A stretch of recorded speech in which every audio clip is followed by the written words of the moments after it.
the public option, whether we have it or we don't have it, is not the entirety of health care reform.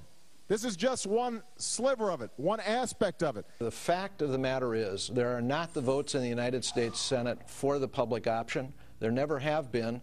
So to continue to chase that rabbit, I think, is just a wasted effort. Well, President Obama at one time said it was crucial, imperative that a public option, government-run health insurance, at least one plan included on the table, be a part of whatever comes out of Congress. Now, there's some question about that. His Health and Human Services Secretary this weekend, asked about the public option, said this: "What's important is choice and competition, and I'm convinced at the end of the day the plan will have both of those, but that public option is not the essential element." Well, that's not sitting well with the left. Representative Barbara Lee, the chairwoman of the Congressional Black Caucus, called it deeply troubling, all of this talk, and said any bill without a public health insurance plan like Medicare is not health reform. So what is the status of all of this? Let's bring in our panel. Steve Hayes, senior writer for the Weekly Standard, A.B. Stoddard, associate editor of The Hill, and syndicated columnist Charles Krauthammer.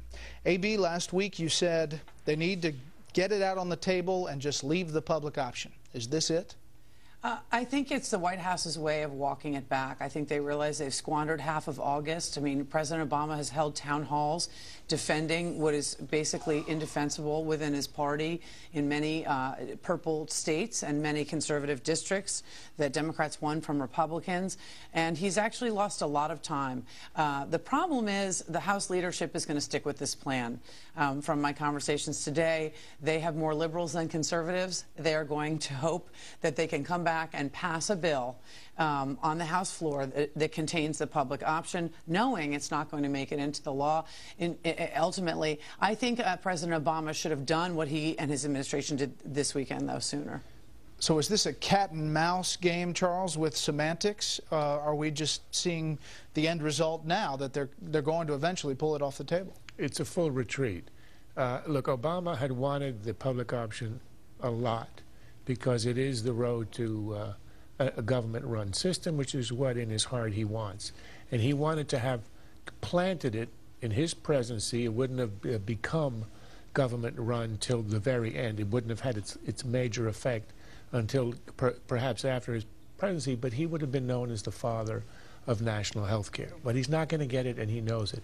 And he knew it early, but he hung on because it would be a bargaining chip when he goes for the minimal plan, which would be health insurance reform, where he slaps a lot of restrictions on the insurance companies, where there are no preconditions, etc., and in return, he would offer to drop the public option. That's why he wanted to hang on until the end. The reason he had to drop it now is because of the town halls and the public rebellion. It's because of the reaction, the angry, agitated, educated reaction of people against the public option, understanding that it's a way to national health care, that it became a distraction and a liability. And if you're going to drop it anyway, he had to drop it now.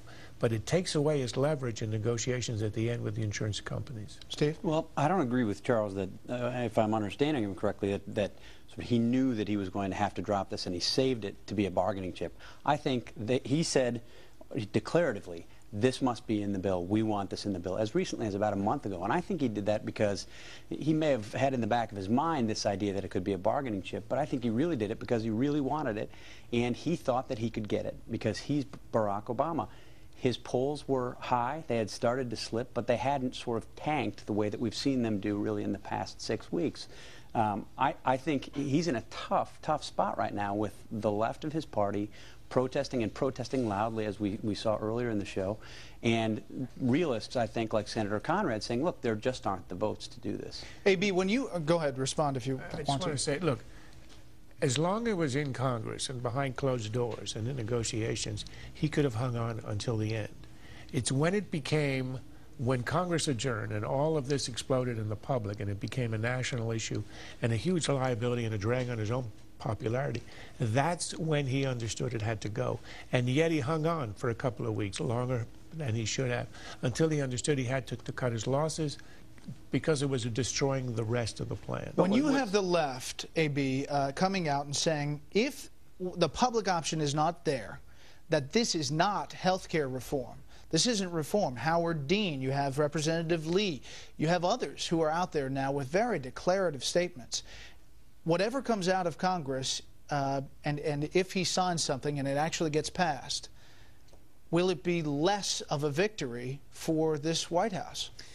I don't think so. If they don't infuriate the middle and take a devastating hit in the midterm elections, if they pass incremental insurance reform that actually reins in the industry in ways that most of the American public desires, no pre-existing conditions will no longer will preclude you from coverage, etc.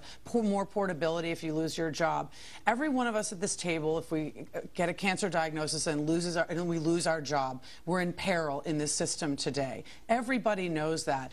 What members of Congress want in the Democratic Party, from liberal to conservative, is something to pass. The problem is the liberals have seen the debate shift. It is now targeting the insured. We know now the bank is broken. The party sees that it can no longer cover the uninsured, and so they're shifting to restrict the industry and regulate insurance. Something is better than nothing, but liberals are set to kill health care reform if they talk in ways we heard them today. Congressman Weiner from New York, Howard Dean, former governor of Vermont, everyone saying, well, I want to be on board, but I can't without a public option. Steve, you shaking your head. No chance. And liberals won't kill health care reform. They're talking a big game now because they're really disappointed.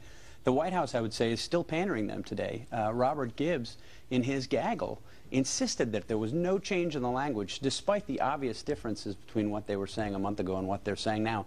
No, there's no change. The president still wants a public option. So they're cognizant of the political ramifications of doing what they're trying to do right now, but liberals are not going to kill health care. Last word, Charles. The reason liberals are so devastated is because this was an opportunity to slip national health care through at a time when Americans are anxious.